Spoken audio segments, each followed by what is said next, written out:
Welcome, ladies and gentlemen, to Freaky Fast Broadcasting on a Thursday night. We are back with the Stars and Stripes throwback season as the drivers get themselves prepared and ready for some amazing racing action, as it is going to be the 12th race of the regular season at one of the shortest tracks that these drivers are going to run all season long. It's that of the Five Flags Speedway, the home of the Snowball Derby, but tonight for that of round number 12. Drivers have gotten done with that of practice. They're into qualifying.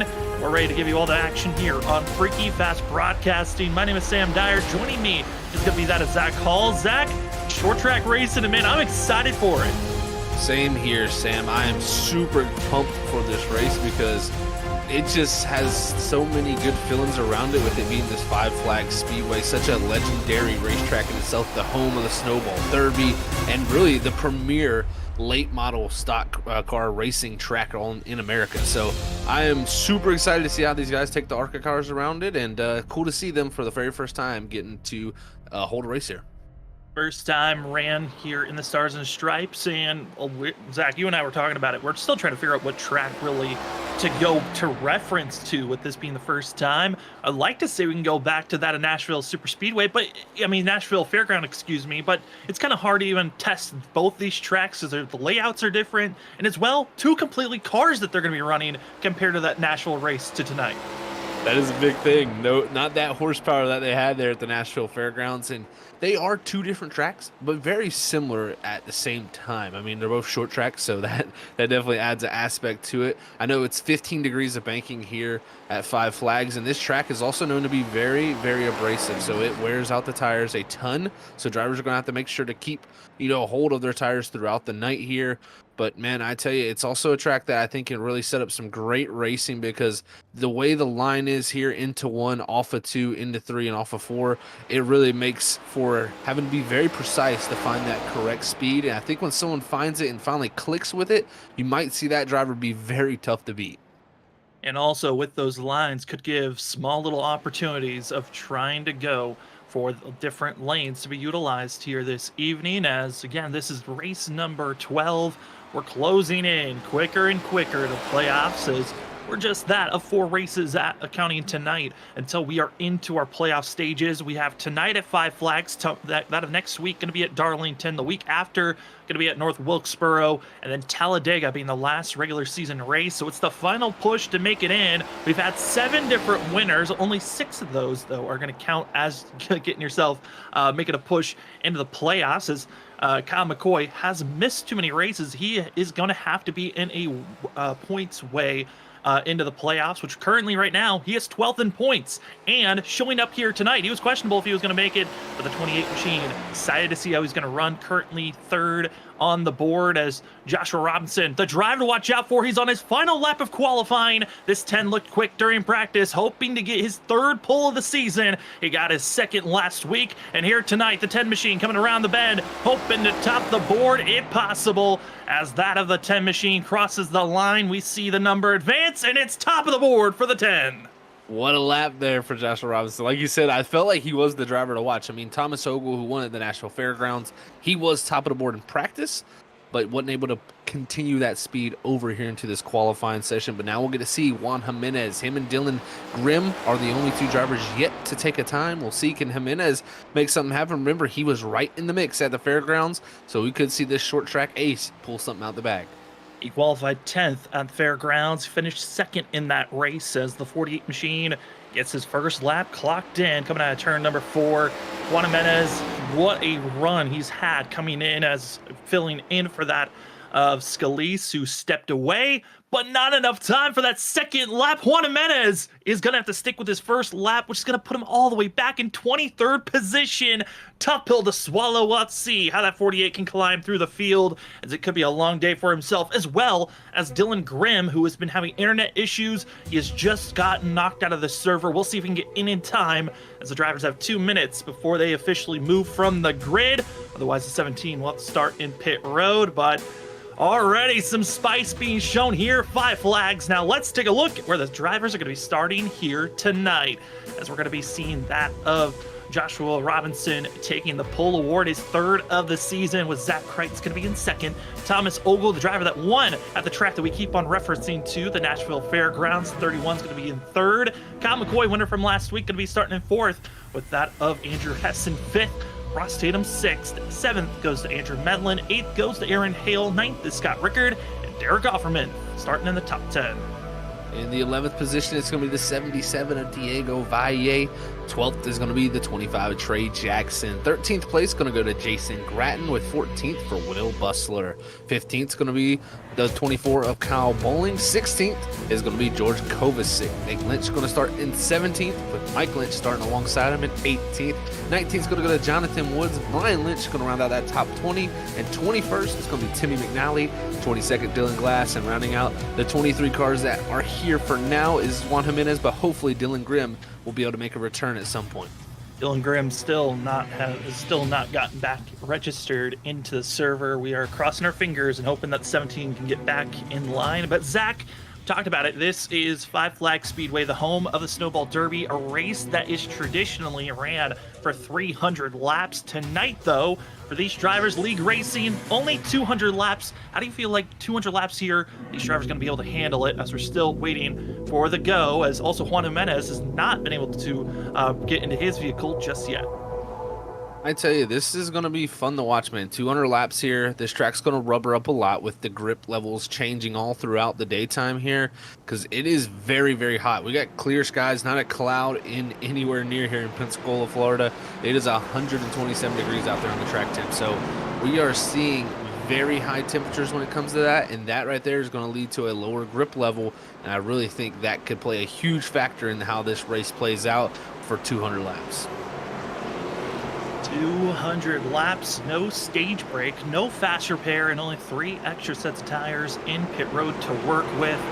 Up front, 2 drivers that we're excited to see how they're going to run for themselves. Joshua Robinson has had some incredible runs of recent. Earlier in the season, we were concerned about that speed, but it looks like it just took a little while for the 10 to find his momentum. The 9, on the other hand, Zach Kreitz has been on fire on finding some long run pace. He's got to hope that he has that pace for himself. Thomas Ogle in that 31 machine, another driver of what sneaky speed will he have here tonight? Well, the drivers wanted me to do this as tonight. We're going to be calling it the Bomb 200, presented by that of Trey Jackson. But the official name of tonight's race, as the pace car pulls off, you get it one and only time.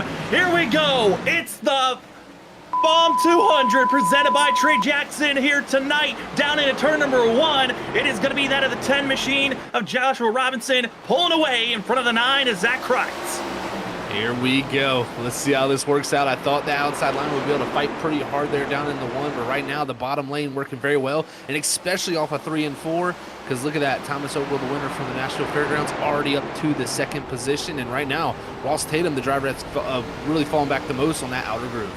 And driver starting in pit road, Juan Jimenez, he is now going to be caught by our leader, so lap traffic already going to be shown. It's the 48. I think he was waiting to give an opportune chance for Dylan Graham to get into the server, but because of his assistance, actually backfires the 48 machine, as we're going to be seeing these drivers' first couple of laps already green, single filing. The 48's about to be in some big troubles. We're riding on board with Andrew Medlin and just seeing the train of drivers trying to figure out how to get by the 48 machine. Ooh, and Scott Rickard had a moment there off of 4. Luckily, he hangs on it. But, ooh, Juan Jimenez here. He's going to be up in the wall and letting everybody by. And it's going to be an early lap down for him, like you said, starting off of pit road. And it's going to be a lot to come back from that. But I expect some type of yellow flag to fly here tonight during the 200 laps. If he can just stay in position here, he'll get that lucky dog, and he'll be right back in this thing. Is right there. You see Kyle Bolin. Nice pass on the 20 of Derek Offerman. Derek Offerman trying to stay in the top 10, not going to last for very long as he bounces to 13th, and now under fire for that of Jason Gratton in the 8 machine, as we could close into a very dangerous spot. It's the 20 still on the outside lane, and they are catching up to Juan Jimenez in the 48, and now they're right there with one another. Where will you place yourself as the lap car trying not to be in the way of anyone else as he'll slot in line, setting up? And here's some other drivers trying to have some good runs, as here's Ross Tatum, Diego Valle. This is 7th and 8th place on screen. Early already, Diego Valle, just like he does, it seems like every race, making up early positions. I do have concerns for that. This track is very abrasive, it wears out the tires very quickly, and with the 129-degree track temp as hot as it is, I think these tires are going to be at a premium. So going out here and really pushing that car to the maximum extent, you may be struggling as this run continues on. So I think you're going to have some of that management in mind here if you want to keep that car good for the long run. Riding on board still with the 77 as we see those weathers on the right side. Again, the track temp's so scorching hot. That ambient temperature 75 degrees. The wind, though, not too aggressive. Only that is 6 miles per hour coming from that of the northeast. As drivers stay in line with one another. Do have a report on Dylan Grimm. His spotter is pulled out of the server. That is a sign that we're most likely not going to see the 17 on track. So we'll officially have only 23 drivers that have started here tonight. Tough break there for Dylan Grimm for sure. As he was probably going to be a driver to watch out for. Had a great run going at the National Fairgrounds, so was definitely showing the short tracks this season that he's been a place that's been able to make a lot of speed. And here's the return of Andrew Hess. We didn't get to see him last week here, and it's good to see him return back here because, man, this guy's going to be one to watch out for as always. He's been, in my opinion, the best driver on the long runs for majority of the season, and he's going to be right in the mix once again. But Andrew Medlin, a short track ace himself, he's right here in the top 5 early.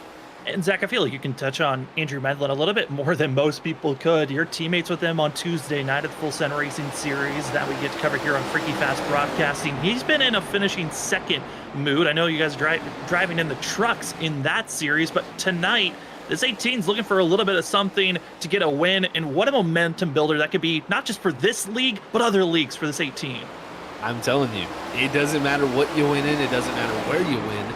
When you're a driver and you get that win, you just get confidence built up, and it really helps you. I know myself racing in multiple leagues. You know, if I can go out and get a win in another league, it'll help you for that next league over. So it just is a confidence thing that builds up. And getting those second place finishes like he's been having lately, I think that has built his confidence to say, hey, man, I'm in contention to win these races. A few things fall my way. I would have been the winner for those. So it is one of those things as a driver where you can get in a rut of finishing second a lot of times, and it can kind of be demoralizing. But at the same exact time, you got to use it as a confidence builder, saying that I'm right in the mix. There's a reason why I'm finishing second, and it's because I'm quick. And I think here tonight he could have a very good shot. He is a very good short track racer, has raced in the Hooters Pro Cup himself. So I tell you, this is a track that would lend its hand to being in a series like that.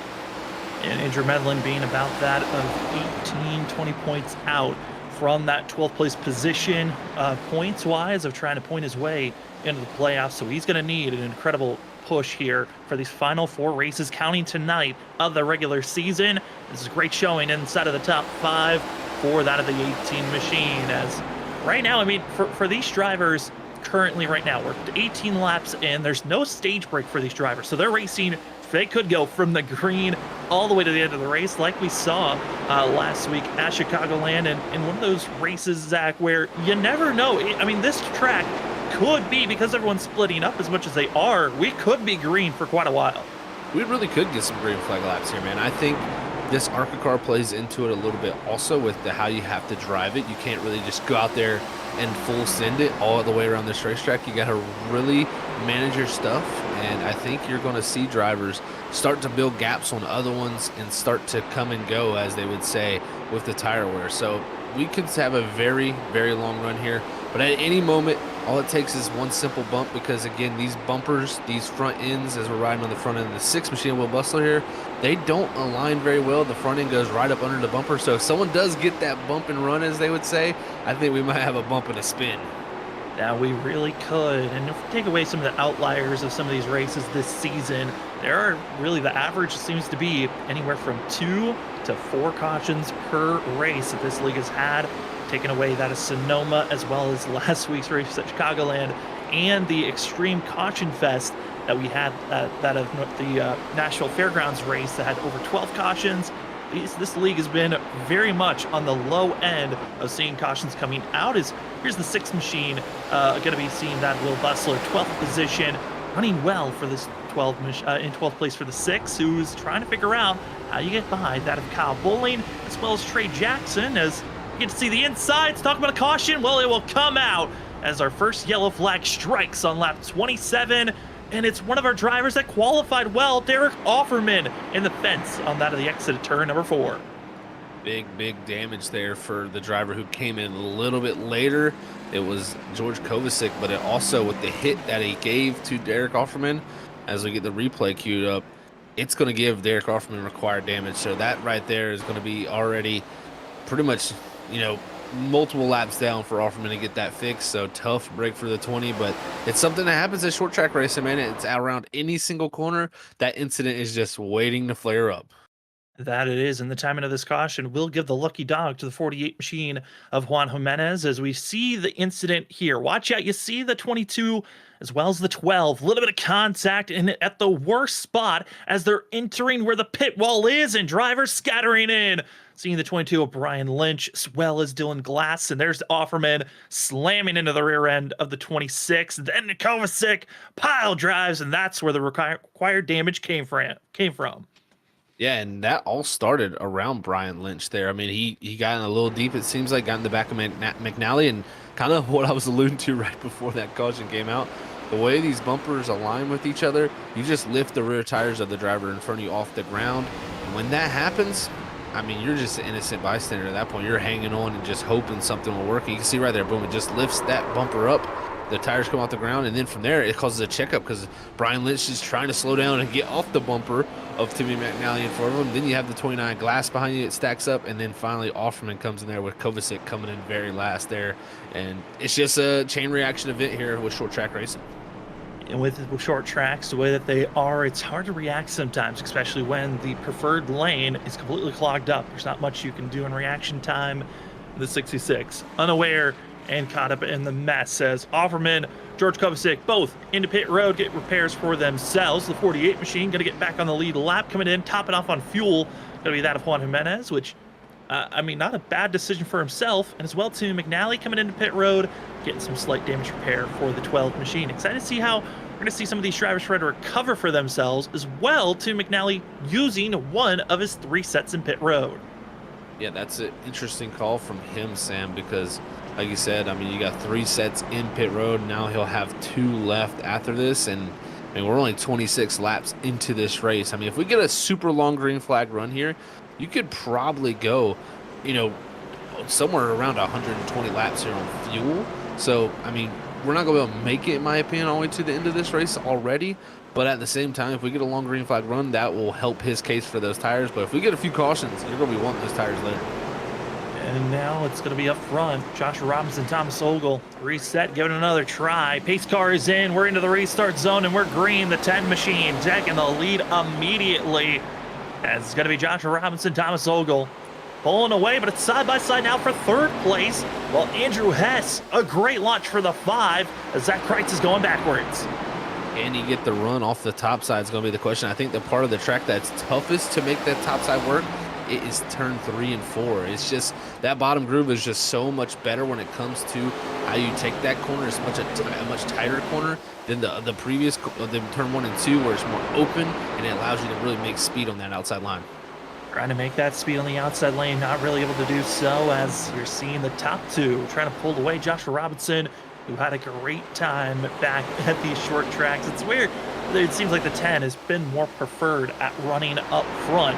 Tom Zogel found himself going to victory lane at the Nashville Fairgrounds race, as well as his 31 machine, just trying to carry forward in some great runs that he's had this season, just trying to propel themselves. Hey, if you've already had a strong season, why not continue to thrive? Zach Kreitz into 3rd, and our top 5 all single filed out. The driver that continues to go backwards is the driver that's stuck on the outside lane, the 5 of Andrew Hess, who's got also a couple of drivers stuck behind him, and seeing drivers fading backwards. Those that are moving up, biggest mover in the top 10 going to be that of Diego Valle, up to that of 5th. Big movement always from that 70-17, but yeah, this 5, he's got what we call the conveyor belt right now. He's stuck on the outside and he is getting freight trained. That is a tough position to be in because, you know, personally, I felt like the outside was going to work somewhat here, especially in 1 and 2 with how you have to open the lineup, but it has not worked well for this 5 machine so far. He's just been stuck on this outer groove, and he's going to continue to fall back here because now he's going to trade Jackson, and if Nate Lynch can do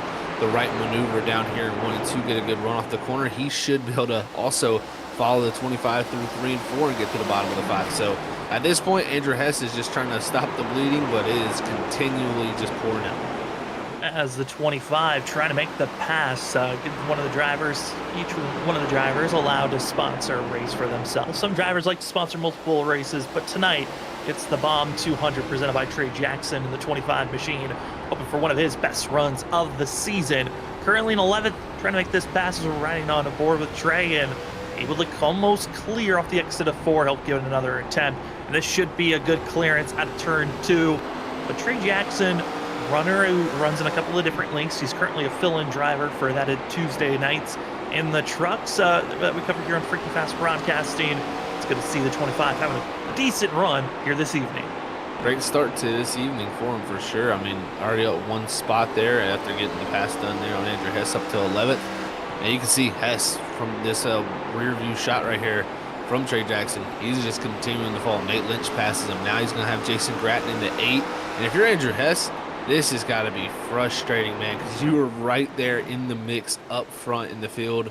Now you're outside almost even to the top 15, and if he can here, he might find the hole to get down here in 3 and 4, and he will, but Mike Lynch a little tight there on entry, close to the back bumper, but the 5 finally stops that falling back, and now he's going to be riding in 14th for the moment. And just showing, hey, you find an opening, but it can backfire and hurt someone else. As Mike Lynch gets bounced to the outside, Will Bustler going to be trying to push his way forward. And in the thick of things here, as you got to see the 5 go backwards, there was another driver that was just peeking in the mix of all that. And that's Kyle McCoy, our winner from last week, 10th place currently for the 28 machine. And he was one of those drivers that qualified well, but fell back. Now, this is kind of curious to see a couple of these drivers deciding to fall back so early, as Diego Valle, you can see in the shot, stuck to the outside lane. Yeah, Valle had that 5th position, but Ross Tatum just took it from him, and now even Scott Rickard up ahead of this group right here is starting to try to make the pass on Valle. So we're seeing some movement, and Valle doing his normal where he goes forward, but we've seen it after really the start of the season.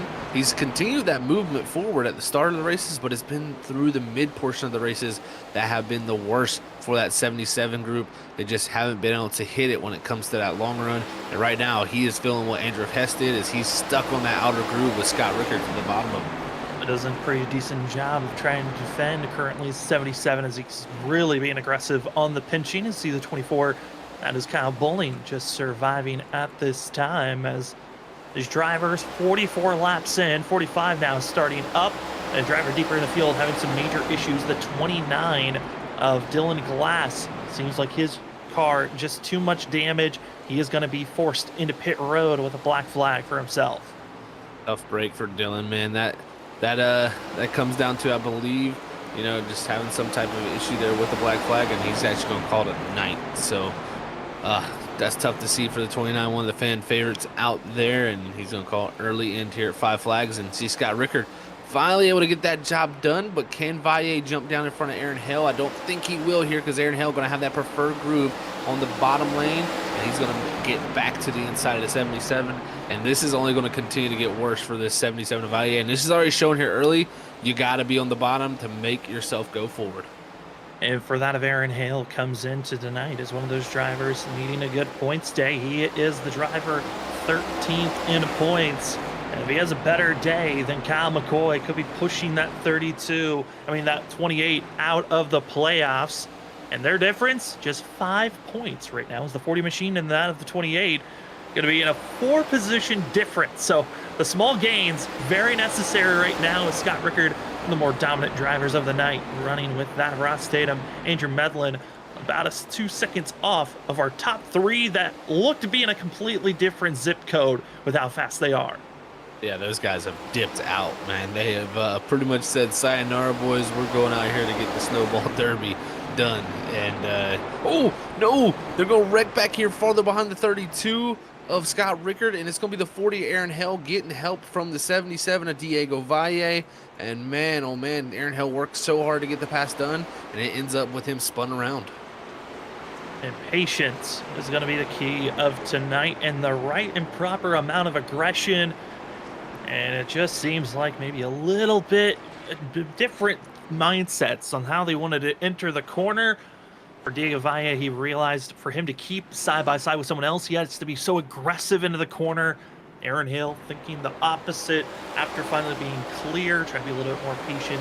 Looked like for the 40 and backfiring to get the replay set up. A little bit of interesting when we come back from the replay. A lot of drivers deciding it is time to come into pit road for the majority of the field to take their first set of tires as we're past 50 laps into our 200 here this evening. Interesting call made there from a few drivers, but let's see this replay here. Like you said, Sam, like you said, two different drivers going for different ways to enter the corner. And Valle, I think, was being aggressive, trying, like you said, to clear the 24. The 40, though, is running actually the preferred line. You want to open up turn one there and go very wide. And with that wide entry, the 77 kind of more shallow and much more aggressive on the entry. Ran right in the back bumper of the 40. And again, the way these bumpers are and the noses of these cars are, you're just a passenger once the tires get lifted off the ground, and that was pretty much what happened to Aaron Hill there. So it's tough because Valle was trying to fight to get to the bottom and stop pretty much all the falling back that was happening to him.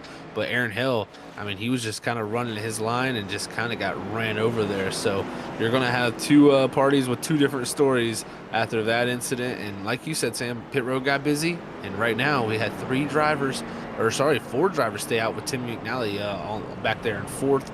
Third's going to be Will Bustler, Trey Jackson in second, and Ross Tatum staying out here.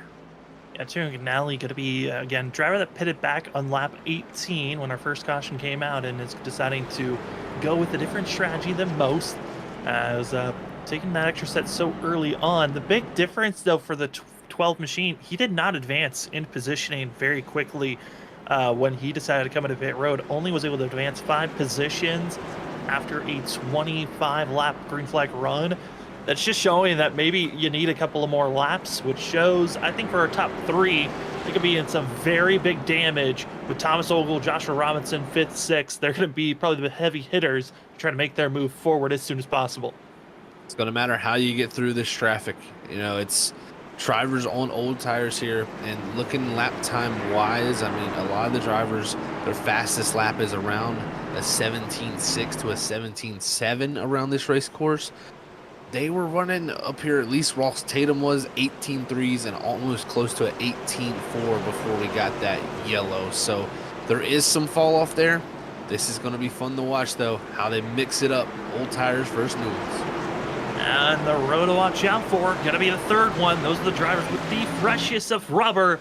As here we go, and they're already almost 3 wide. Joshua Robinson really took off for the 10, had to back up and get back in line. Otherwise, he could be penalized side by side of the front 2. As Ross Tatum going to be trying to take the point for himself. Trey Jackson feeling good. Here comes the 6 of Will Bustler with Tim McNally. Tires are hoping that with his advantage just slightly over our top 3, he'll do well, but it doesn't look like it. Joshua Robinson powers that 10's nose forward. Thomas Ogle has to get in line, but fresh tires keeping everyone side by side for now. Close action here is McNally. We're riding from his window cam here. You could see Ogle thought about making it 3 wide there with McNally going up the racetrack, and right now it's not only the fight between new tires and old tires, but it's the fight to get down to the bottom, especially if you're on those new tires like Ogle here. Oh, is he's going to get close to the back bumper of McNally there? That was almost a disaster there, Sam. But this is the fight to get down low and try to go forward here. It really is. How do you get moving for yourself to get forward? And gotta say, there is some dangerous moments as they're looking to almost be 3 wide at times coming out of the exit of the corner, and somehow they keep on navigating to get back into line and go into 2x2. A little bit of contact as Thomas Ogle turning into a pinball right now as he's got fresh rubber. But again, you're talking about trying to get to the inside lane. 31 finally able to do so. And now it's going to be Andrew Medlin stuck in the middle, battling back in 10th place as the 18. Not able to get down below, and the chain reaction still allows Ross Tatum to be our leader at this time, but Joshua Robinson is on the move. Robinson going for it already to the inside of Ross Tatum in the 10 machine. And look at this, going to be a nice, clean, easy pass for him. Also, Zach Kreitz, Scott Rickard. It just shows you the difference on tires here. And looking at the last few laps from Scott Rickard, from Ross Tatum, those tires are definitely worn out. It was about an 18.3 with an 18.4 last time. So We'll see him try to hang on for what he's got here, but he's going to have an extra set here later in this race. If we get a few yellow flags that makes these guys want to attempt to use those tires, then Ross Tatum will have a major advantage, as you can see a majority of the field has right now. I think also that cooldown phase that we had with the yellow flag, good knowledge for drivers to take in. If you were the leader, you were able to hold off for at least 2 to 3 laps. If someone's behind, it's the 6 of Will Bustler. In the inside lane, a couple of drivers piling in. That's going to be Grattan, as well as Aaron Hale getting a little bit more pieces of it. Oh, man, tough break for Bustler, one of the drivers that stayed out there, and it's just a short track incident, in my opinion, as you know, you're going to have drivers that you run up on, and you're going to have to check up for them. And then drivers that are behind you, it's hard to react sometimes with how big the stack ups are, especially with the difference on tires. And I think that's going to be the case with the scenario we watch here for this replay. So, again, just short track action leading to some incidents playing out. As we get another yellow here tonight, big thanks again to everyone joining us here this evening on Freaky Fast Broadcasting. You're watching the Stars and Stripes Throwback Season. For that is Season 6, race number 12. And here's what brought out our most recent yellow. Watch out for that of the 6 machine in the blue and white. Going to be seeing these drivers coming in. That's Mike Lynch in the 2.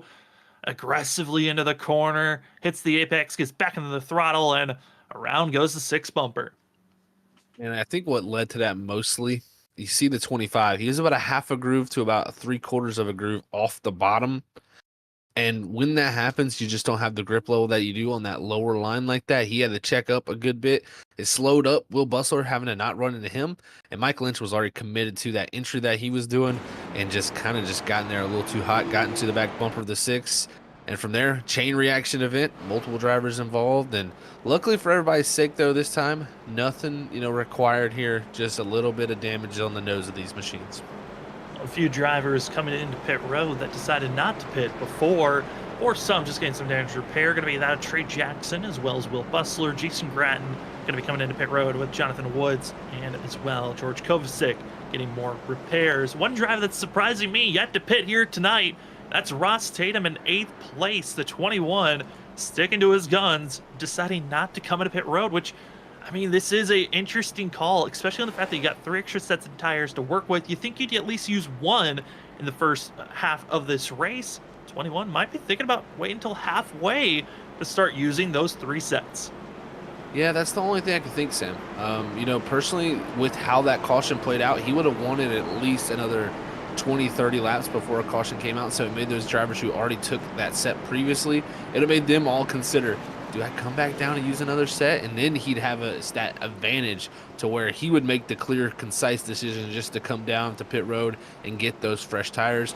But with the timing of that yellow not being too many laps after we just went back green, he really, I think, had to stick with what decision he's made here and stay out on the older tires if he wants any type of advantage to gain from it, because personally at this point it'd just be a loss.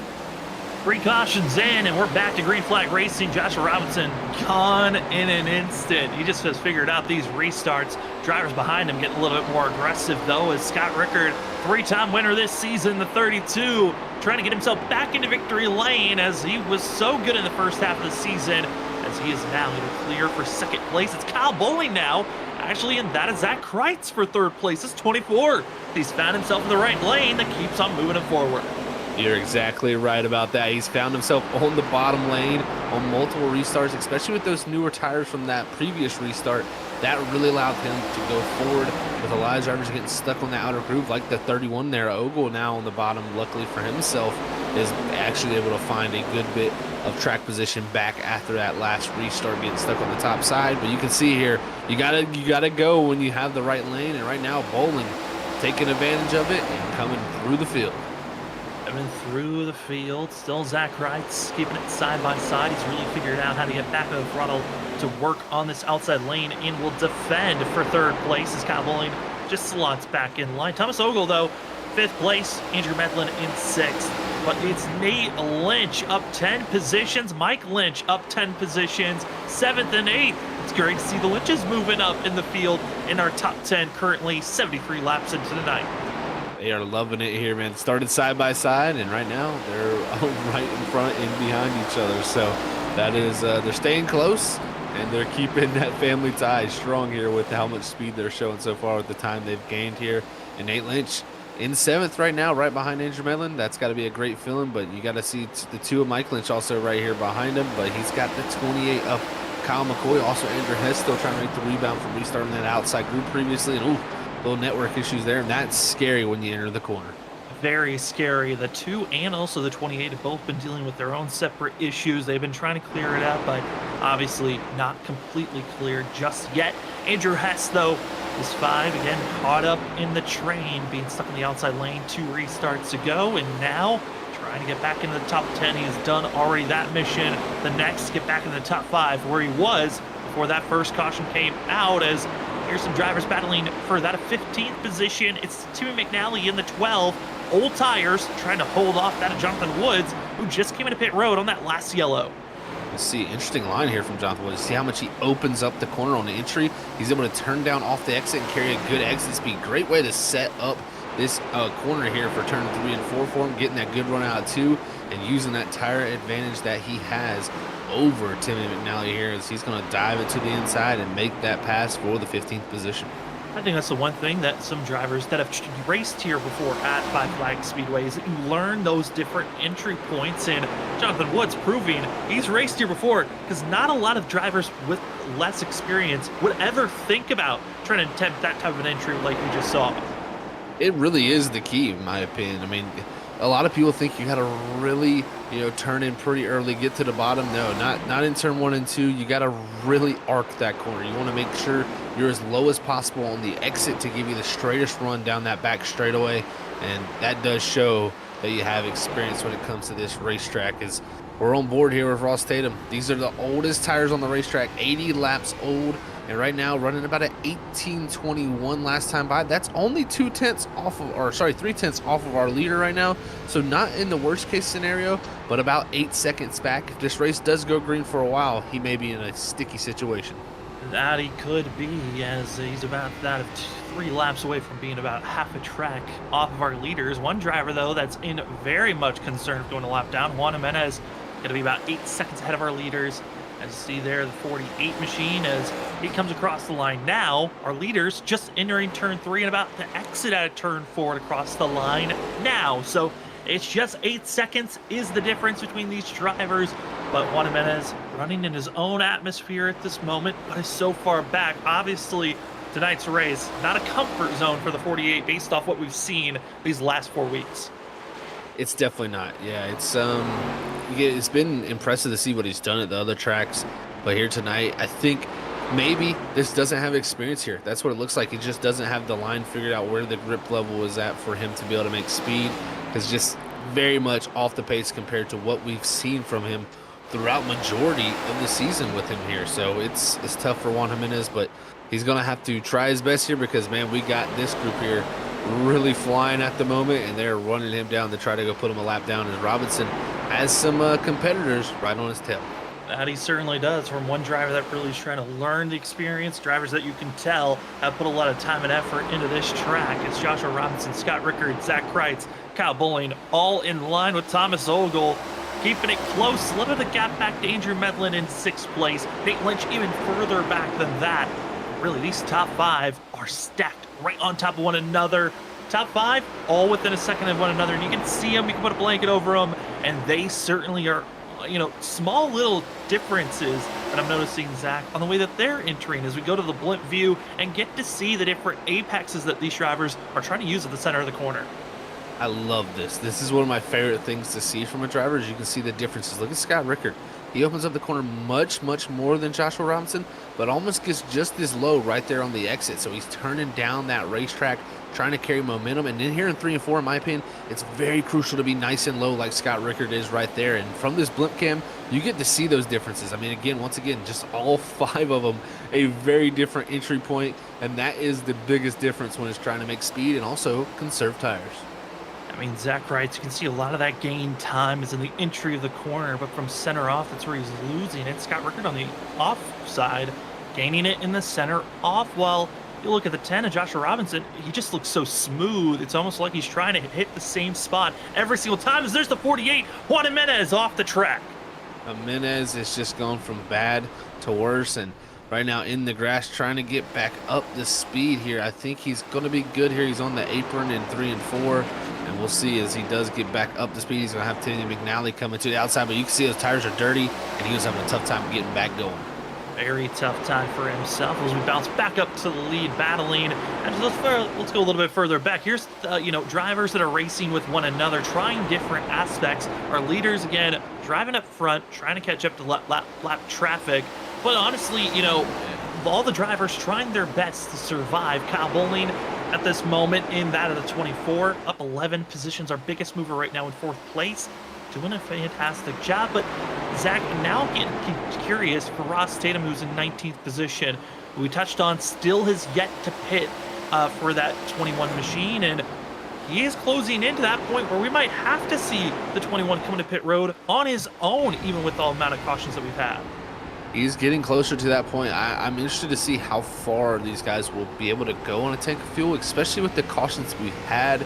This is a half-mile racetrack, but at the same time, you have a lot more throttle input, in my opinion, here than you do at a lot of other half-mile racetracks. So in my opinion, you're going to burn fuel a little bit quicker than what you would at some place like a Martinsville. So I could see, personally, around 122, maybe even possibly 150, especially with the caution laps. But I mean, at track, you're turning 18-second lap times. You're there in a blink of an eye. So Ross Tatum does have to worry. If this race does continue green, he could be in a very tough position. As drivers starting to make their way forward, one that is on the move and looking pretty quick. He was part of our top 6. That's Thomas Ogle in 4th position, as we're currently riding on board with our leader. Thomas Ogle, though, 31. He has already made the pass on Kyle Bowling. His last laps, he's been one of the fastest cars on track. As he sees in front of him, drivers getting out of hand. And that will bring out the yellow here this evening as we go back to see what exactly brought out that caution. Yeah, I personally saw the smoke, but someone did it. Oh, it's Juan Jimenez. Oh, yeah, it was. And it looked to be an auto disconnect immediately when he spun out in front of our leaders. That is what brought out our caution. We will not have the replay for that. But because we're at the halfway marker, that gives us time to take a quick commercial break. You won't miss a thing, as we're actually going to be going side by side as drivers go into pit road. We're expecting everyone, tires, fuel, and we'll get back to green flag action here for the Bomb 200 presented by Trey Jackson at 5 Flag Speedway for the Stars and Stripes Throwback season. Thank you for joining with us. We'll be right back after this commercial break.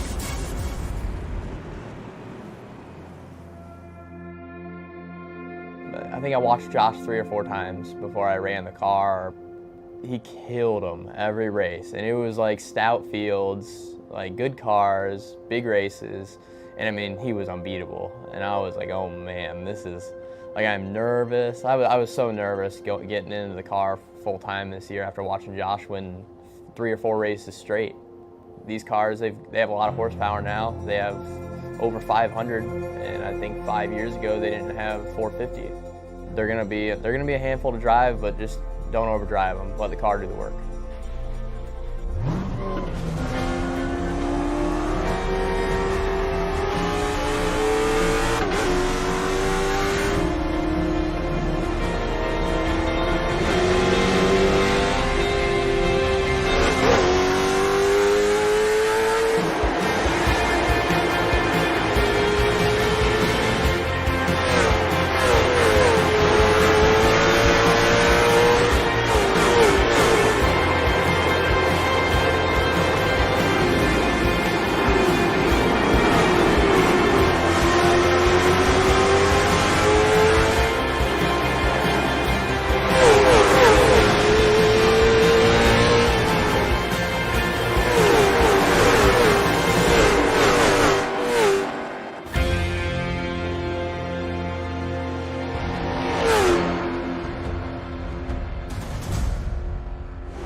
Welcome back, ladies and gentlemen, to Freaky Fast Broadcasting. You're watching the Stars and Stripes Throwback season for that of season 6. This is race number 12 here for the regular season.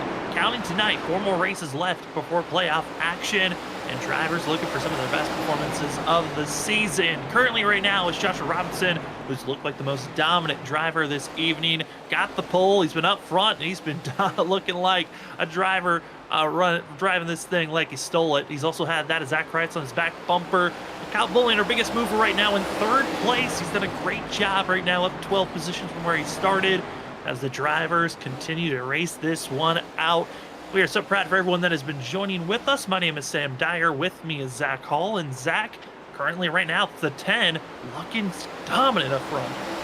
Definitely looks dominant, Sam. I tell you, he's had to come back from a few things, people on different strategies, make sure he gets a good restart and gets through that field. And at the same time, he's had a lot of pressure on him even. I mean, even Zach Kreitz right now, he's trying to dive to the outside of this 10 machine and almost somehow makes it work slightly. And I tell you, that's interesting sight to see. But yeah, the 10s definitely have pressure on them. But now with Kreitz trying that move, it's opened up the door for Kyle Bulling in the 24, who's been on the move all night long. I mean, he's been on the move going forward, but he stayed in the same position almost all night long. Stay low, stay in the same lane he's been in all night. And the drivers that try to go for opportune passes on the outside or have had unfortunate that of restarts on the outside, the 24 has taken those advantages, has not squandered any opportunity that he's been given right now, still side by side for that is 2nd place. Zach Kreitz just holding steady as he did really the 1 and 2 exit, has been keeping the 9 at bay at this time as the 24 not able to clear completely, as some drivers still trying to get their internet issues figured out. And I was hearing over the radio right before we came back to coverage, Kyle McCoy, 28 machine, seems to be predicting when he thinks there's going to be internet issues, showing there might be some signs on his side that he is having some trouble, and there's no way to really truly control it. Yeah, I think hearing from what he said in the practice session, he's moved this week, so he's figured out that the internet has these intermittent blink outs for about every 10 minutes, supposedly, and he's got it somewhat timed there with that when he sees it on his side of the things. I mean, we do have in the car some, sign of, if our Q bar raises, which usually that has to do with some type of computing issue with your computer, not your internet. But you can also see when your latency spikes, and that is what is coming down to how you are connected to the server. So he probably sees that and notices, okay, I got to back out of this situation, whatever I'm doing, and make sure I am not near nobody to cause any type of issue. So good job on him there for paying attention to that. But he might have someone to pay attention here, as this Andrew Medlin right now in 6th, the next driver behind him trying to run back up to these drivers ahead of him. As you get to see our Andrew Medlin cam on that of the bottom right for that of the that of the 18 machine, currently trying to catch up to the 28 of Kyle McCoy, and seeing those hands working here at the short track, especially on trying to get the entry and exits proper, is the 18. But Zach, we touched on the start of the broadcast, the heat of this track. It has been a hot track all night long. Currently right now, the track temp has now reached 130 degrees, meaning as we ride on board, also get to see the weather, that it is a handful out there on track. I mean, just look at that entry into 3. He had to correct the wheel to the right, losing the rear, off of 4, losing the rear. And I tell you, we saw Jimenez in the 48 having his issues here tonight with keeping the rear end underneath him. You got to credit everybody else for doing such a good job, because you can see it is taking a lot of wheelmanship to keep these cars in one piece around this tough half-mile racetrack. And I love this shot. We get to see the onboard of the car and the onboard from the room with Andrew Medlin. It seems like he's having a good time with some smiles on his face. That he certainly is, as Andrew Medlin, as he's been doing the last couple of weeks, as he's been on cam, rocking his Freaky Fast Broadcasting merch, as that 18 machine doing his best to be running out there. And if you'd like to grab your own merch, as you can see, Medlin was wearing gray, but we've got white, black, and any other color that you'd like to go pick up for the Freaky Fast merch, and hoodies, t-shirts, and more at Store Frontier at Freaky Fast Broadcasting. You can go press the link in the chat if you'd like to go get your Freaky Fast merch today. Always great to see people repping the Freaky Fast brand. It's a great family of people here and some great supporters out there, just like Andrew Medlin. And right here, this is what we do it for right now, is because this is all about the racing. Look at Ogle, the driver who won the Nashville Fairgrounds.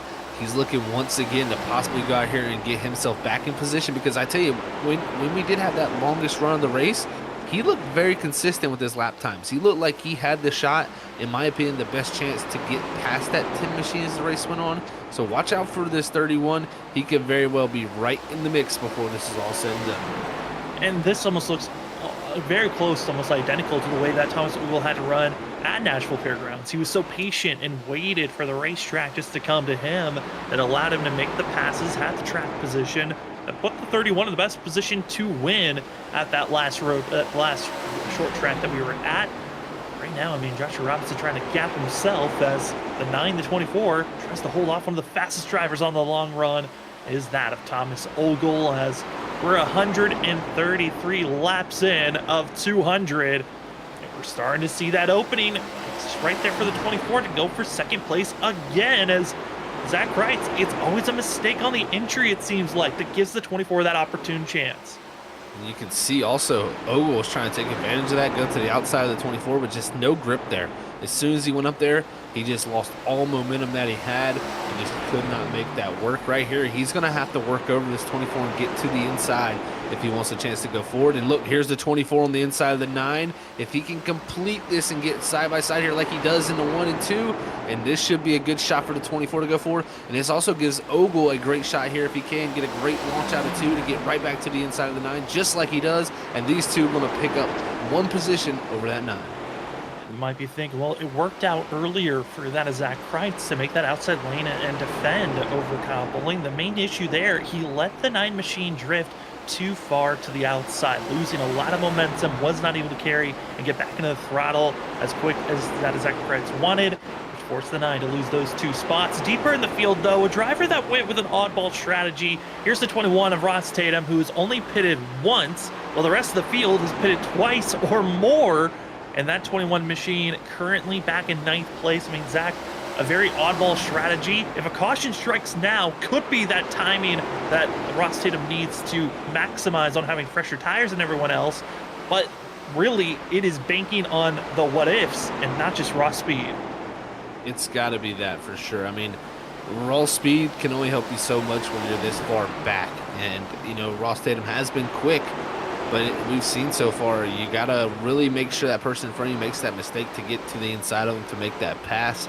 So it's going to be tough going here forward for him, especially being on an even set of tires. But like you said, if he does get a yellow here in the next probably 10 to 15 laps, that's the best case scenario for Ross, because he has way more chances to come down pit road than the rest of the field, who only have 1 set. He's still got 2 deployed left in that pit road, and that will really help his chances if we do get a yellow here soon. But if this race continues on green for, the next 30, 40 laps of this race, that second extra set of tires is going to be basically useless. And now the question is when or if there will be another caution, as all the cautions we've seen really here tonight, not a lot of self spins except for that of the Juan Jimenez wreck that when he ulted F forward and said, I'm out of here after his spin after a poor night. But Dylan Glass was out of this race, as well as Derek Offerman after that first initial wreck. Drivers are still trying to settle in to find where they want to be placed, as we see on screen. This is battle for 12th place. Mike Lynch, Jason Gratton trying to see who's going to be finishing inside in the best position in the top 15 for these drivers. And then we drop, we move up. That's where we find Diego Valle, Nate Lynch, 10th and 11th on screen here. They're right behind Ross Tatum, also in the 21, who has the 5 in front of him. But you can see Diego looks like he is ice skating on entries, just a little too hard on the brakes possibly, and a little too deep. That's really making that car unsettled on the entries of the corner. And when it's this hot out on the racing surface, 131 degrees like it is right now, it is so tough to hit your marks precisely, and that's what it's going to take to make himself go forward here. But right now, Valle stuck in the same position he started tonight. But at the same time, if you can just survive how hot this racetrack is, you've done a great job, in my opinion. Doing a great job trying to get inside of the top 10 is that of the 77, as Diego Valle looking for his 8th top 10 if he does so here tonight out of 12 races. Now Aaron Hale, a driver we talk about needing a good run to be beating out Kyle McCoy, currently at this time not able to do so, as the 40 is going to be in 7th place as McCoy is in 5th, but at least trying to keep it close for these final 3 races after tonight of the regular season. We go into that of Darlington, North Wilkesboro, Talladega. Plenty of different opportune chances to get to victory lane. I don't think Darlington might be more of a skillful race where it's going to be difficult to get to victory lane, but North Wilkesboro, Talladega, plenty of opportune chances to go for victory lane.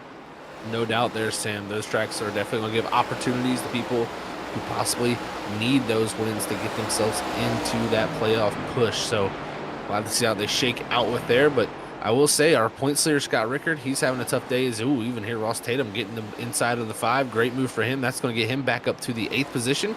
And the lap times Ross has been turning, I tell you what, this 21, if he can get some good track position and we get a caution here at some point, he will be a factor before this race is over with. Just had that loss of track position from doing the off-ball strategy of not taking tires earlier in this race, and now he's just trying to recover from that point. But back to what I was saying is that 32 Rickard, he is struggling. He's on 96 lap old tires in the 32. He's gone a lap down now, and that has got to be tough for our points leader. And for that is Scott Rickard, he is in some major trouble because if a caution strikes now, he would be in the lead lap, but there are 2 drivers directly in front of our leader that are about to go a lap down that would take away the lucky dog position for Scott Rickard, who could have one of his worst finishes of the season, as Will Bustler, Trey Jackson, both about to be under fire from that of Joshua Robinson, who continues to look so quick for the 10, but since he's caught up to lap traffic, Thomas Ogle's been the faster driver of the top 2. The 31, you can see him lurking. He might have been almost a second back from our leader, but he's trying to close in on that gap the best that he can as Will Bustler keeps it side by side for now. Side by side here for this position, and Bustler doing a good job fighting on much older tires, and he's hanging tough. It's just showing right here that it is very, very tough to make these tires grip up on the exits of these corners when you're trying to make passes. And not Joshua Robinson, even though he's our leader, he is not immune to that feeling of the car having some tough times. And he has about 3 seconds up the road to Trey Jackson for the next car to put a lap down, and Will Bustler is going to be hoping that doesn't play out, because right now he's took that lucky dog position from Scott Rickard.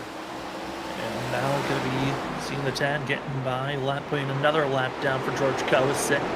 Next driver to be caught up, though, is going to be Trey Jackson, but that gap has dwindled down about a half a second as Thomas Ogle, Will Bustler, they're almost going to be 3 wide with George Kovacic as 2 lap cars almost colliding on that of the exit of turn 2. Survive for now as we are in the final quarter of this race, less than 50 laps to go. And Joshua Robinson, who's led almost every lap here tonight, the 10, continues to hold steady. Looking at the lap times, though, this is going to be a good test here as Thomas Ogle's already gotten by. Joshua Robinson's had a clean lap. I don't know where the tire state is as the 10 gets a little wiggly out of turn number 4. I have seen that a few times from the 10. He has definitely been walking the rear end out on these exits, and that's only going to continue to get worse. And Ogle, in my opinion, has just been a little bit more consistent with not missing his mark. He's been very, very smooth, and that's what the 10 has been kind of lacking here, and it's allowed Ogle to really close up. I mean, 0.2 of a second that last time by, and within a half a second, and even now, the 10, he's going to have to figure out how to get around this 25 and make himself go forward here, because he's going to have a competitor here for the lead very quickly. Less than a half a second, almost less than 0.4 that time across the line. And also, I think for Thomas Ogle, he is loving the fact that Trey Jackson is there, because of the 25, he's been also seeing the rear end wiggle on the exit of turn 2 the last couple of laps, and he is holding up our leader. The gap is closing in. But the thing is, will we see any aggression by that of the 10 and the 31, or will they just play it nice as Robinson gets a nose underneath Trey Jackson, trying to push him up and hold now, but both drivers wiggle as Ogle closes in even closer now. Oh man, this is starting to be a little bit dangerous here for that 10 machine. He needs to get this pass done quickly. And Trey Jackson, he's fighting tooth and nail here, trying to hold on to the position because about 4 seconds up the road is Jonathan Woods. If this race goes green for much longer, we could see Woods go a lap down. That takes the 25 out of position for that lucky dog. So that's why he's fighting for that spot. But you can see it was the 10 who struggled to get by the 25. The 31, no issues here. And now they're going to have some clear track in front of them. Let's see what the speed is here. Where is the true pace? As for Kyle Bowling in third place, he just put down an 18.5. See what their top two can put down this go around as they come across the line. An 18.58 and then an 18.60. So 200s is the difference between our top two, and give the advantage to that of our leader of Joshua Robinson, as we are less than 40 laps to go for these drivers out on track. We'll see this time by. I think this time by you're going to see that Ogle is a little quicker. You got 1852 to an 1858. So 600ths of a second back into the end of Thomas Ogle. But we'll see. I mean, if these two get to racing, Kyle Bowling, like you said, he's not too far behind, and he's turning similar lap times, about 1.2 seconds off the lead right here, as he's going to have Trey Jackson next for him to get around. But, man, we could see somewhat of a battle shape up for our top three, and Kreitz is not even that far behind either, only 2 seconds back from the lead. And watching these drivers racing with one another, I think that might be the big question of, do you put the pressure if you're Thomas Ogle as much as you want? As it's going to be the teammates, going to be between that of Joshua Robinson and Thomas Ogle. They are teammates. Robinson yet to win is that of this 10 machine. Still looking for it, but here tonight, very possible that he can finally get himself to victory lane. It is very, very likely. I mean, he's got the lead position. But at the same time, Ogle, I mean, in my opinion, has been one of the most consistent drivers all season long. I mean, 2 wins to his name. You know, only other drivers that have that are Kyle McCoy and the 3 wins for Scott Rickard. But Ogle, in my opinion, he's been the hottest driver in the series. And right now, the 10 having some troubles putting the power down. This could be a battle between teammates. And at the end of the day, if Joshua Robinson doesn't get a win, he's still most likely going to make these playoffs. So I think right here you can't race him too easy trying to allow him to get a win. You got to go out there and battle it out to the end of this thing and put on a show. Yeah, I mean, the big difference for points-wise is that Joshua Robinson really is in a big, worrisome position, as he's going to find himself with a massive 60-point advantage over that of Kyle McCoy, who is 12th in points. So I would say that of the 10 machine is in an okay spot points-wise. He won't have to truly worry about being kicked out. But a win certainly is always nice to solidify and to show, hey, I can win in this series, as we're coming up to 30 laps to go here at 5 Lakes Speedway for the Bomb 200 presented by Trey Jackson, as it's going to be that of the 10 machine. He got the pole, and he's been dominating here tonight. That of Joshua Robinson was the 2nd fastest driver in practice. The fastest in practice? Well, it's the driver right behind him, as it is still advantage. Give it to the 31 on speed, but making a pass here is shown to be very difficult. It has been very difficult. You got to set it up. You have to get the run off the exit of the corner, get the drive off, and we've seen these guys stepping out the rear end. He's going to need for that 10 possibly to have a little bit of a moment while you have a good drive off, and that's going to be what's going to allow you to get to the inside of that driver right ahead of you. And ever since they've gotten close to each other, Kyle Bowling has been slightly gaining on these two. So we'll see if they do get side by side. That's going to allow the 24 even to gain that much more time on them, and we could have, like I said, that 3-way battle between our leaders. But at the same time too, Trey Jackson, he's been pretty quick. He's been able to hold the 24 back.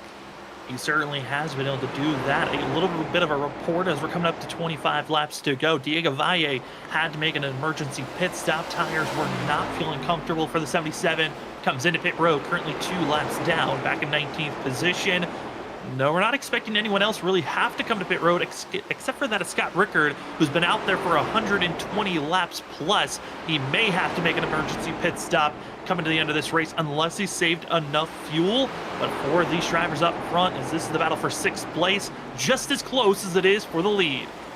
That it is, and there's Andrew Hess. He's trying to hold on to that machine, as him and Ross Tatum have been battling it up here after they've gotten past Aaron Hill and both Kyle McCoy after their tires have really went to the wayside. Even Nate Lynch now has made it past them, and Nate Lynch running times fast enough to where he can close up to this group. It may be a top 6 effort, maybe even top 5 if they can run down Andrew Medley before this race is over. So drivers extremely saving, and that's allowing them to make this final push in these later half of this race. It's been a fun one to cover here at Five Flags, as the drivers have really shown at these short tracks. You never know what type of an event you're going to have. Are we going to have a wreck fest, or is it going to be good, hard, short track racing?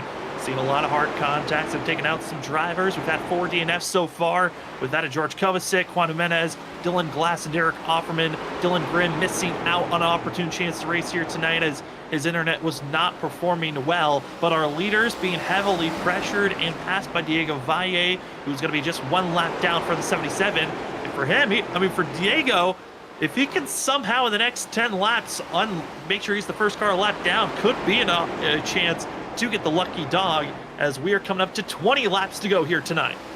What's very interesting is I'm seeing the lap times drop off big time.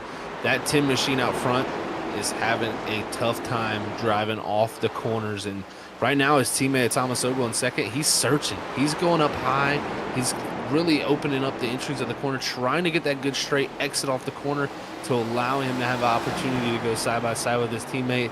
But it's just been tough. I mean, Robinson has just been good enough out front to hold on, and that's what it takes sometimes to win these races with only 20 to go. And it's about to get mixy for the lead, because we've got 2 lap cars in front of our leaders. They're battling for position. Our leaders are battling for the win. And with 19 to go, it's going to be Brian Lynch staying to the outside. And luckily, the 22 just says, you know what, it's not worth it. He'll get into the outside wall, but we'll stay green, as our leaders hold their breath for at least 1 moment. They could take a little bit of a gas, because here comes the next lap car in front of them, which is going to be the 41 of Jonathan Woods. This is going to be fun to watch here. What does Woods do? You know, Lynch just jumps out the way, doesn't give him a hard time. But at the same time, Jonathan Woods, I mean, he's got to fight for his race here if he wants to stay on the lead lap, just in case we get a caution here at some point. But at some point, we might have this battle even happen between that 31, because he's just had to drive off on turn 4 a couple times to possibly look to the inside. But I do think he's playing a little bit nice, trying to make sure that any move he goes for, it's very warranted, because it's your teammate. You don't want to try to take a shot on them and ruin both of your races. I mean, he just showed a little glimpse of his cards there. Great launch out of turn 2. Joshua Robinson flared up just slightly. We hop on board with the 31 of Thomas Ogle. 16 laps to go. And for Robinson, he is heavily defending the inside of the exit of turn 2. I think that's where he's feeling the most vulnerable at this time. Exit of 4, kind of a similar spot of stay low, protect, defend. But here we go out of the exit of turn 2. Will the 10 flare up just slightly? No, he holds steady. For how long? For 15 laps, about to be 14 to go. Thomas Ogle's just waiting for that one mistake as they're closing in on Woods. This is the toughest pressure you can have, man. I tell you, as a driver, when you're out front and you know you just got to be clean and mistake-free, that's when the mistakes usually creep in for yourself. And this is going to be interesting here, because now they're going to have Woods here in the 41 go up high, let them both go by. That's going to be a great relief moment there for the 10 machine of Joshua Robinson, seeing that clear track ahead. Only 13 to go. We shouldn't catch any more traffic out here. This should be a mano-a-mano battle down to the very checkered flag. And right now, Robinson just got to be mistake-free to keep his teammate in the 31 behind. Joshua Robinson trying to get his first win. Thomas Ogle trying to get himself another victory to his tally to tie with 3, with that of Scott Rickard, the most wins here this season so far.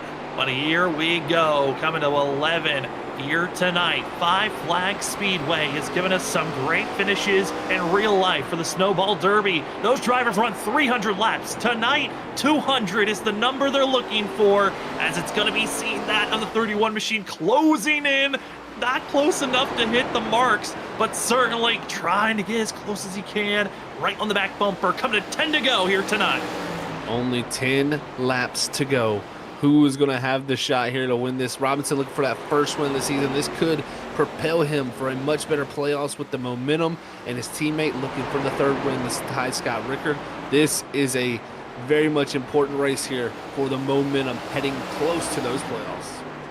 Who's going to hit the marks coming in turn number 1? We've seen those mistakes on the exit of turn 2. Robinson a little bit higher on the apex, but still a great launch. And I mean, Zach, it just seems like right now, 9 to go, about to be 8 to go. The cat and mouse games. Did Joshua Robinson just back off, allow the 31 to get to his back bumper, try to save a little bit for this final push?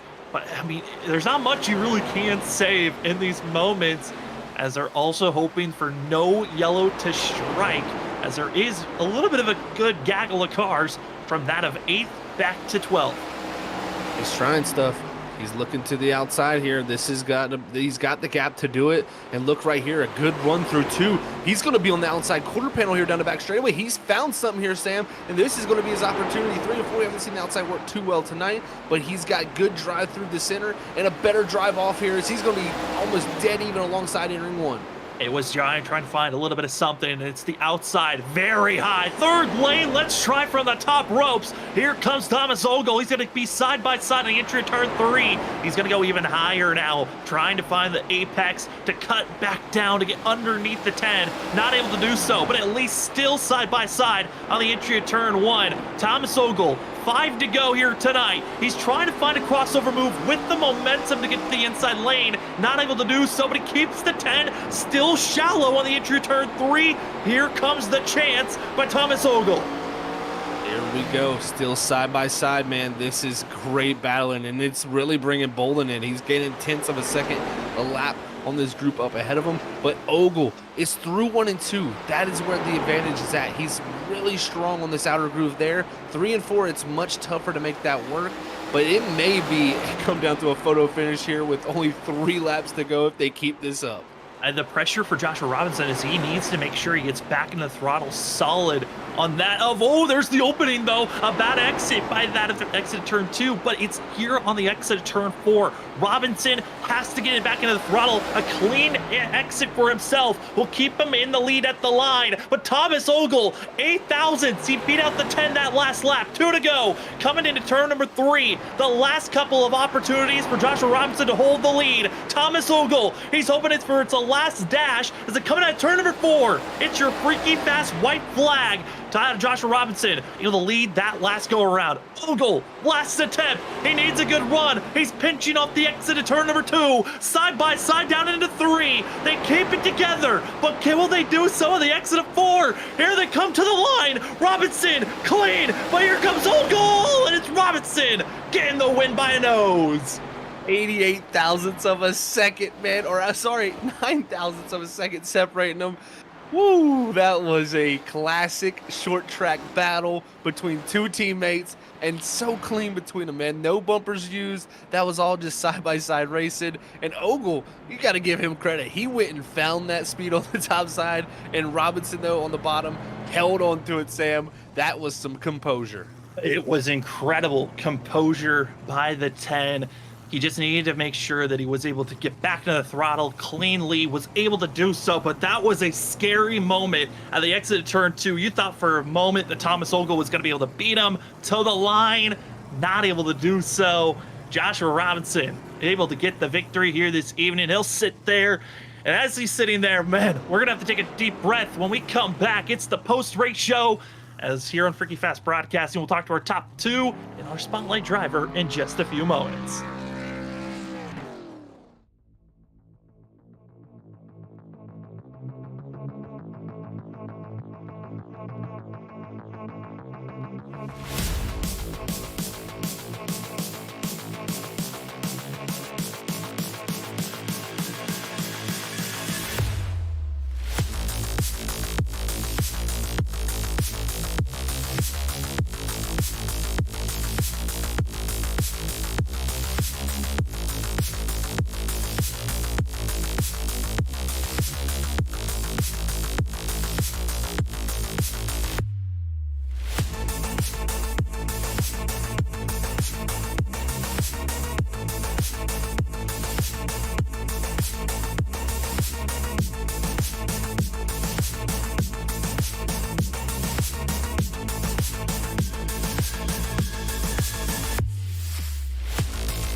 Welcome back, ladies and gentlemen, to the post-race show here tonight for that of the Stars and Stripes throwback season. What a race we got to see here at the Five Flag Speedway for the Bomb 200 presented by Trey Jackson. Getting the win tonight, gonna be the 10 machine of Joshua Robinson as we head to victory lane and get to talk to the 10 machine. Josh, congratulations on the win here tonight, man. What a finish that was here at Five Flags. How are you feeling after that? Yeah, that was I didn't expect that kind of finish. Feeling good about it, but whew. Yeah, Josh, I tell you, man, congrats first off on the first win this season. That's got to feel good. It's been a long one, I'm sure, to this road after last season. I mean, take us through how tough it was to try to get off those exits, especially with your teammate Thomas there on that outside groove. He seemed like he was getting a good drive off there. You had to be picture perfect. Yeah, it those probably last 50 laps I was really focusing on not squawking the tires on corner exit. And there was a couple straightaways throughout probably the last 20 laps where I wouldn't even go full throttle because it wanted to dance around, and we were definitely running hard. I knew Tom had probably saved a little bit, so I was a little bit worried about that. But I know he's going to be clean, and I know he isn't gonna dive it in there. And I did not expect him to jump to the outside like that. I kept expecting him to try to root me off the bottom, and I kept hearing my spotter say car high. I was like, oh, okay. And then next thing I know, I'm actually seeing him out of my passenger side as I look over. It's like, all right, we got a race. That we certainly did have. It was awesome to watch from our point of view. But I mean, Josh, from your side of things, the way that we've been seeing you kind of developing it faster with this car week in and week out, how do you feel like the short tracks have been? Because it seems like that is where your strong point has been all season long. I really like the short tracks. That's just kind of what I grew up racing, and it just seems like a home to me.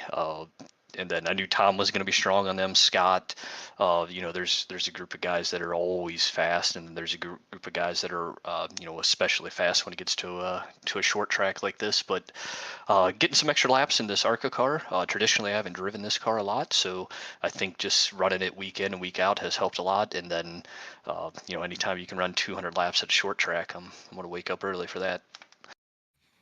Well, it certainly was a good one for yourself, getting your first win this season, second overall in Stars and Stripes. Josh, before we let you go, though, the floor is now yours for any shout-outs.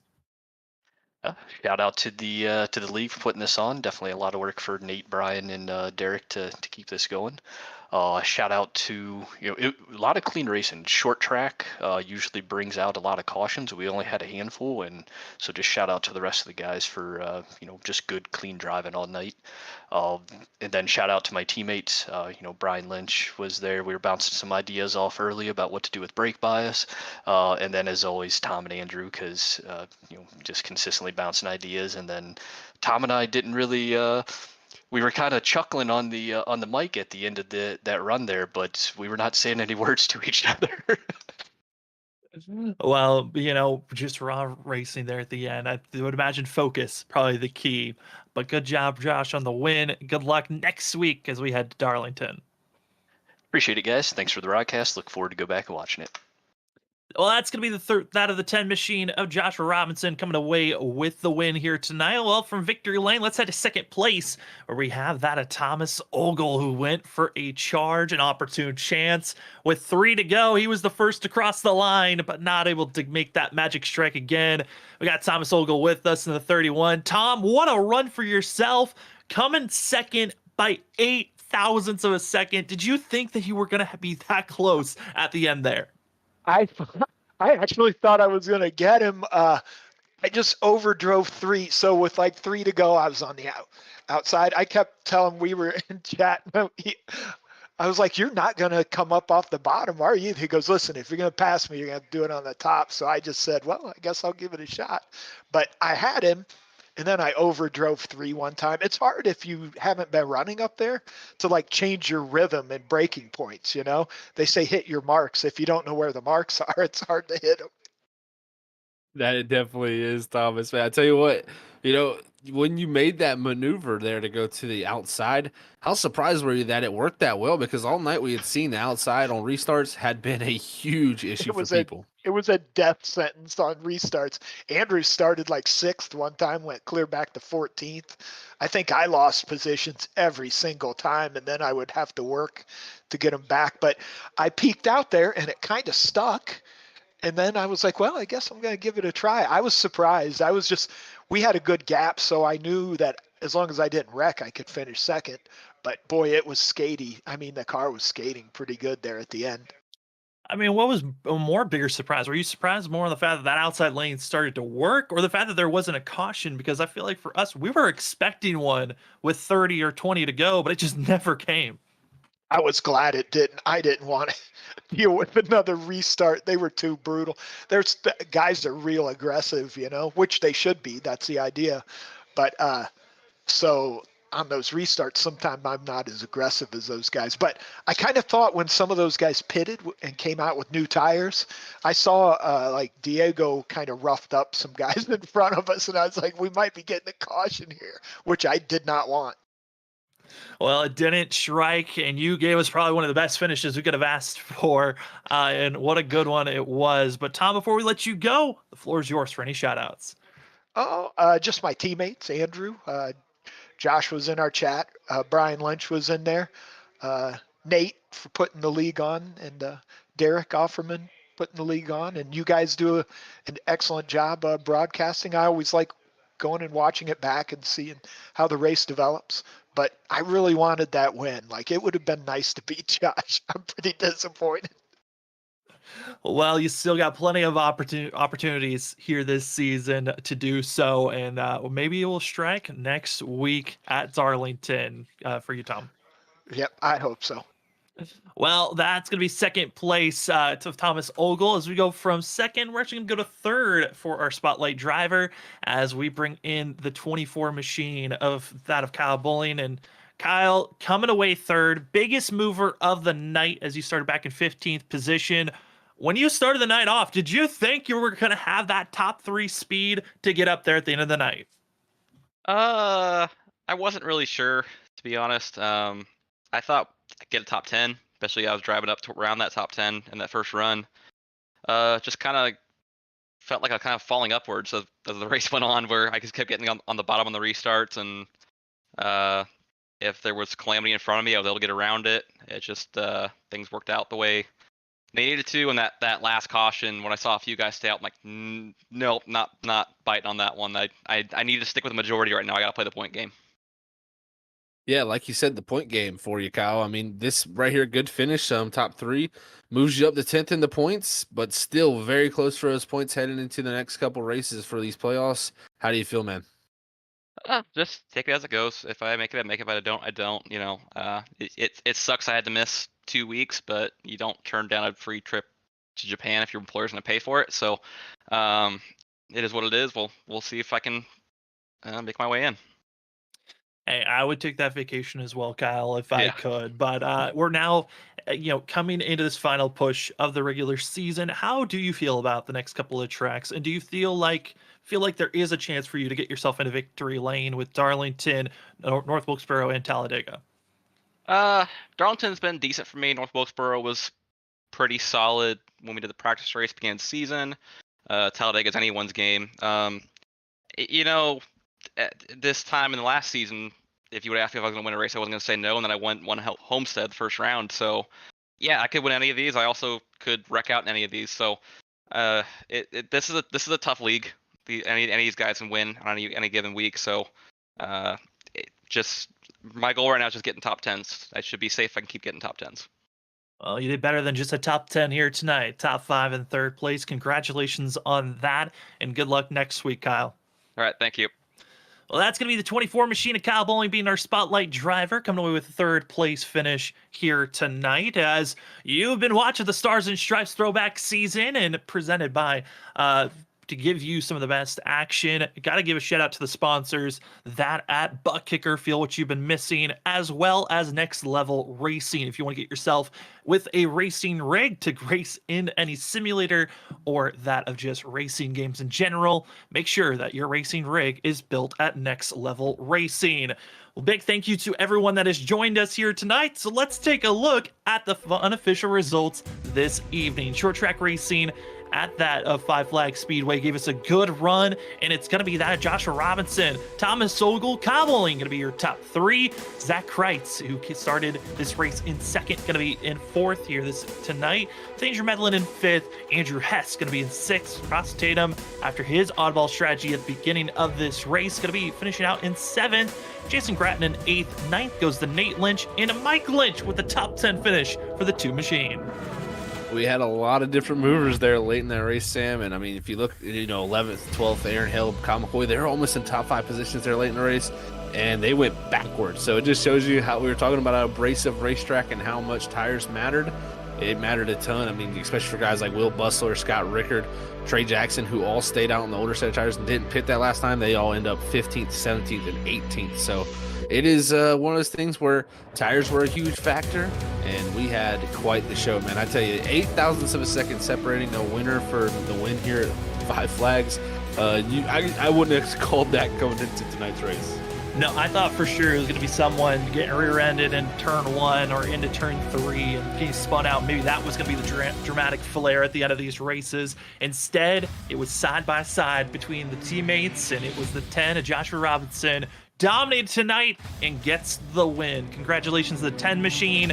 But for us here at Freaky Fast Broadcasting, this week is not done just yet. We've got more short track racing for for the next couple of races that we cover here on Freaky Fast. First one going to be on Saturday. It's the WSSR Roasted Gems Cup Series, as they're going to be finding themselves at IRP. Then it's going to be the last race of the regular season on Monday for the ISRC Truck Series as they head to Bristol. Then it's the Full Send Racing Series for their trucks, as they're going to be on Tuesday. Wednesdays, the Wicked Racing League, as they're going to be having their next-gen drivers preparing for some more regular season action as they're in their final push to the playoffs. And then we're right back here for Thursday night. Darlington, Zach, it's a fun week of racing, and this is a great way to start off our short track period that we are going to be broadcasting.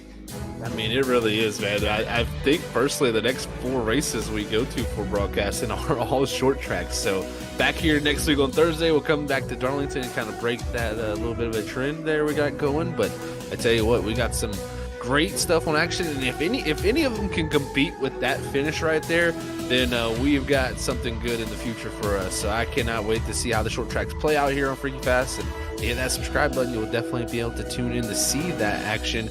But also, I can't wait to get back here at Darlington next week. That track's so unique, so prestigious, just like this one, that I think we could see a unique winner that could possibly propel themselves maybe into those playoffs.